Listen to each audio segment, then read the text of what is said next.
महाडजवळील भीषण अपघाताच्या घटनेनंतर अपघातातील 2 जखमी तरुणांना ट्रॉमा केअर सेंटर महाड येथे योग्य उपचार न मिळाल्याचा आरोप रुग्णांचे नातेवाईक व नागरिकांकडून करण्यात येत होता। याचा निषेध नोंदवण्यासाठी नुकतेच महाड शहरामध्ये एका मूक मोर्चाचे आयोजन करण्यात आले होते। शेकडो नागरिक यावेळी रस्त्यावर उतरले होते।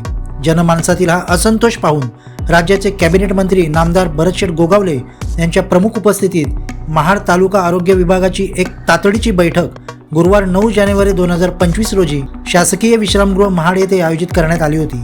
या बैठकीला जिल्हा आरोग्य विभागाचे प्रमुख अधिकारी, महाड तालुका पंचायत समिती आरोग्य विभाग, महाड ग्रामीण रुग्णालय तसेच नगर परिषद आरोग्य विभाग अधिकारी व कर्मचारी यांसह नागरिक व पत्रकार बांधव उपस्थित होते।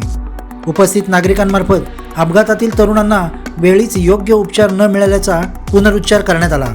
त्याचप्रमाणे रुग्णालयातील अपुरे संख्याबळ, मर्यादित साधनसामग्री याबाबत देखील नाराजी व्यक्त करण्यात आली। या सर्व बाबींवर गोगावले यांनी संबंधित आरोग्य विभागाच्या अधिकाऱ्यांकडून स्पष्टीकरण मागून ग्रामीण रुग्णालयात येणाऱ्या गोरगरीब रुग्णांना तातडीने योग्य उपचार मिळावे यासाठी ठोस उपाययोजना करण्याचे निर्देश दिले। तसेच या ठिकाणी मंजुरी मिळालेल्या 100 बेडच्या तसेच केंबुर्ले येथील 200 बेडच्या सुसज्ज हॉस्पिटलबाबत सविस्तरपणे चर्चा केली आणि या दोन्हीबाबत तातडीने योग्य तो पाठपुरावा करण्याचे देखील सांगितले।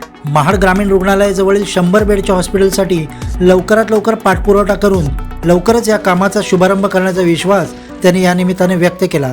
तसेच सद्य परिस्थितीत ग्रामीण रुग्णालय महाड व ट्रॉमा केअर सेंटर येथील त्रुटी दूर करून सर्व आरोग्य सेवा सुरळीत करण्याचे आश्वासन त्यांनी उपस्थितांना दिले।